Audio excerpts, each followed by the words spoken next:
Di naman marinate. Tapos na Kuya Salve. At least naray-ray na. Nabasang kibad.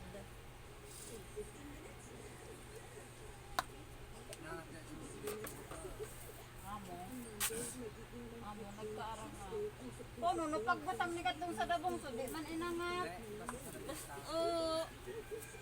Kaya talagang matibang ka, sad ko pa kan para kikita eh. Sabi ko kay mama. Kalingan akong pagbutang ni kaling sa dabong so, di man basang pinuro pantay. Pakaali no ko diretso. Kaya nagparbaba na lugod sa idi. Bata ka sa raday kan bungsod. Ha. Dakulo pa ka ding kwa ni Nonoy eh. Legs. Galot akong adobo sa video ko ngayon na nag-like.